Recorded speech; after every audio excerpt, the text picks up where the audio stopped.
Oh yeah, gonna cut some hair. It will probably look pretty awesome. Yeah. Really? Well, at least it probably won't suck. Hey everybody, it's Christian here. Since everyone's doing this and stuck inside, I'm gonna show you how I cut my hair. So if anybody wants to be able to do that at home, they can do it on their own. Sorry the fan's on, it's a little noisy, but I need to do that for the lighting. So a few comments on this. This is mostly for guys or girls who want to have short hair. I can't really cut long hair.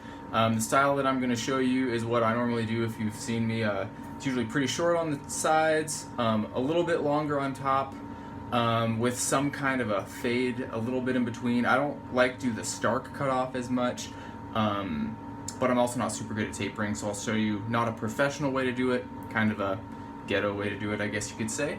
So the tools that you'll need for this are a trimmer. I've got here an old Wall Home Pro. Any trimmer will do that comes with attachments. You'll need the standard attachments that come with something like this. Right now I've got all the way from a 3/8 up to a 1 inch long, which are kind of the standards. I additionally have a 1.25 inch and this a 1.5 inch. You usually have to order these separately, but if you want it a little longer on top, you don't want to have to wait for it to grow out to your favorite length, you might want to consider that. I'll show you how to use all the different kinds. So this trick is also for, it may not look super professional, it'll look okay. You have to have kind of a steady hand for some of the techniques because it's not official haircutting technique. It's all done with the trimmer, no scissors necessary. And you can do it all yourself. Some parts like the back neckline are a little helpful to have somebody else do for you, but so yeah, that's the gist of it. I'm going to do this in several video clips, put them all together at the end. My phone doesn't have great battery or storage, so I'm not going to show the entire process, just like a little tip, and then I'll zoom to the next stage of it. So there's the intro.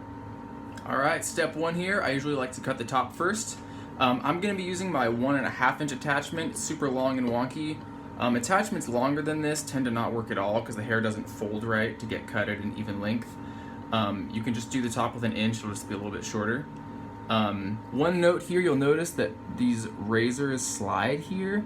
I call this a long and this a short. So for example, this I would call a short 1.5 inch cut. And the reason that's usually used for actual fine shaving, but it can actually slightly increase or decrease the length of the cut you're doing with an attachment too. So I'm doing the short 1.5 inch on top. What you want to do for any razor cut is you want to go against the hair, so like my hair naturally and just the way I style it goes over this way. So I'm going to come from this side, do a pass across. With a longer attachment, I like to almost feed the hair into it. And you want to go slowly because the faster you go, the more likely the hairs will fold and not get cut by your razor. You also want to do this multiple times. So after I've gone over my hair once, I'm going to comb it to make sure that they're all going the same direction again, and do a bunch more passes, just going across the top. Since I'm doing the top only, but the sides are going to end up being shorter, you don't have to be as precise. If you go over to the side a little bit, it's okay. But basically this along my part, all the way along in kind of a U at the back top of my head, I'm going to be going over this, and I'll be back when that's done. Alright, we're back. Top done, mostly. So for those of you, depending on what haircut you had, the top might actually be shorter than the sides right now. Pretty weird look. Maybe wouldn't recommend keeping it. But that's done for now. I'm going to move on to the sides and the back.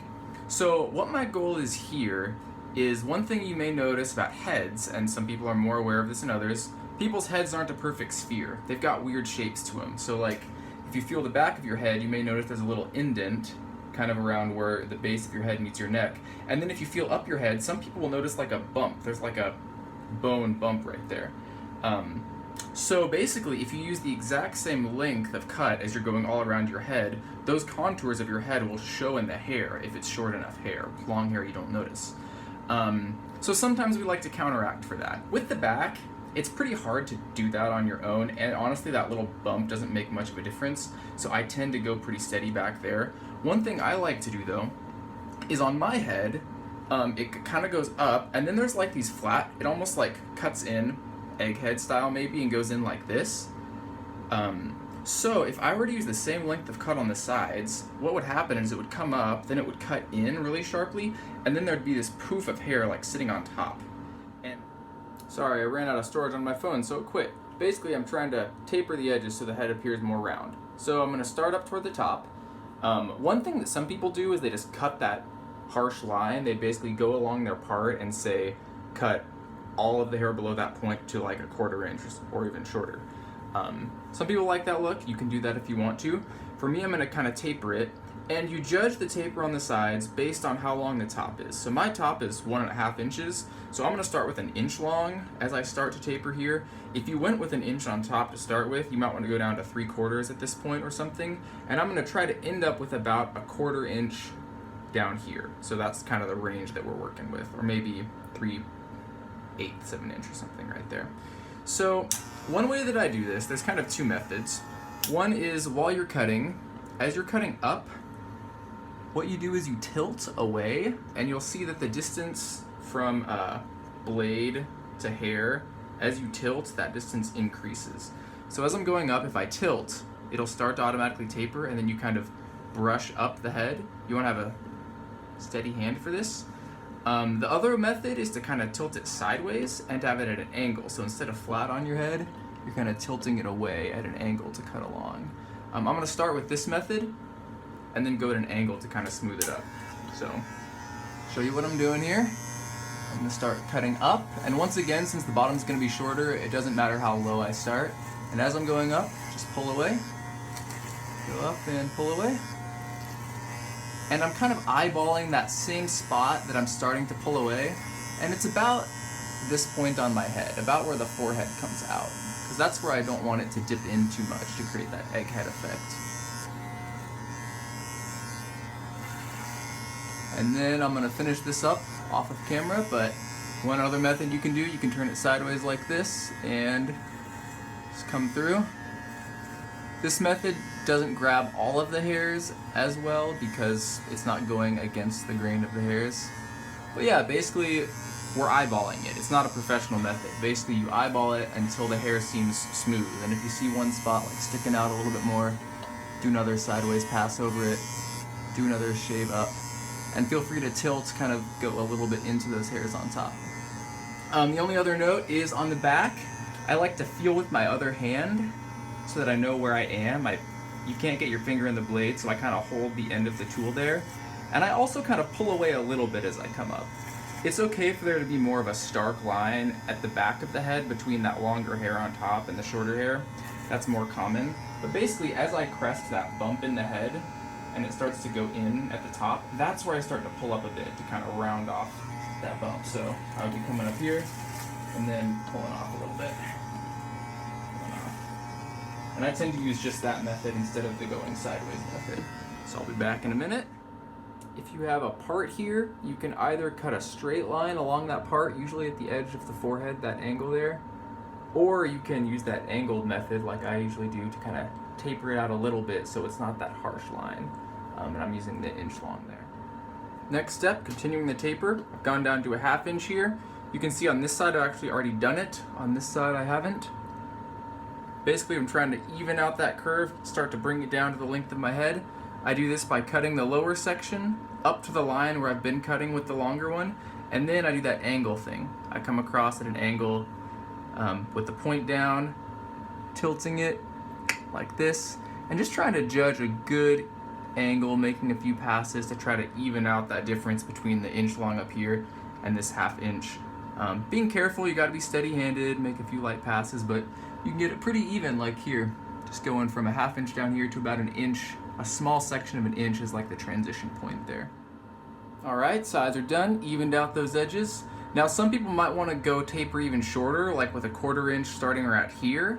I'm going to keep it at a 1/2 inch for me, but I still got this 1/4 inch tool on here because I use it for sideburns, to edge around the ears, and for edging at the bottom here. Basically it makes your edges not look as harsh and a little smoother.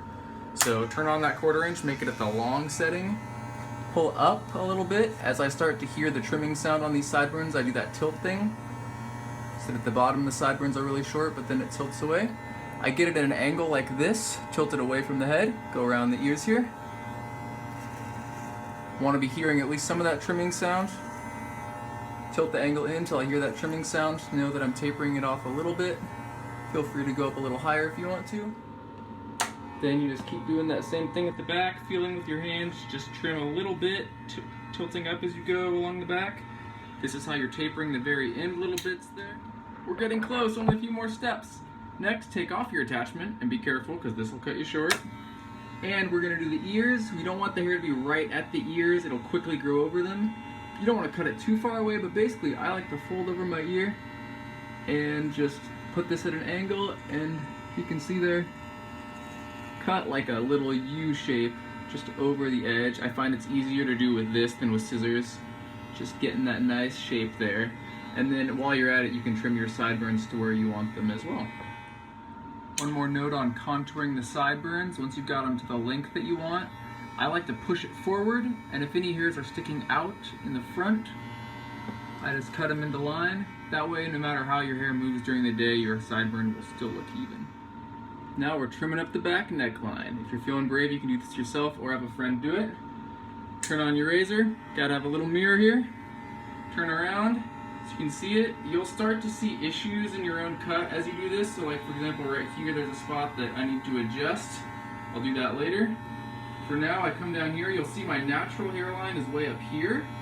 That's just all scruff, so I'm going to start where that natural line is. Just do a nice pull down motion. Got a little acne there. I feel with my fingers where the tip of my blade is so that I can try to get it as horizontal as possible. Raise it up a little more. Just doing this nice little pull down motion all the way across. And then you want to go all the way down your neck so that you get the remaining little hairs that are there. And I'll do some more touch-up work on that. It'll be done. Hey everybody, just took a shower. It's all done. This is the look we're going with. You'll see that it's short on the sides, longer on top. I like to, this isn't a cut that looks super good, like slicked and combed, because it's not as precise. I like to have it be a little more messy and poofy, so usually when I'm toweling off, I scrub it a bunch on the top and leave it scrubbed up so it's kind of sticking up like a shock. Let it dry like that for a few minutes, then come back, brush it a little bit with your hand, get it down to where you want it manageable. I'll try to do, let's see what's the best way to do this. 360 here, it's the side view, get in the back view, go to the side. This is really not working. Maybe that's better for the side, I don't know. But the more you do it, you'll find out what works for your hair. It won't look exactly the same, but maybe even better. Find what works for you, and you'll maybe touch it up the next day. If a friend sees any little stray hairs sticking out, give them a pair of scissors, say, hey, can you help me out? So yeah, hope this works for you. And that's how Christian cuts his hair, yeah.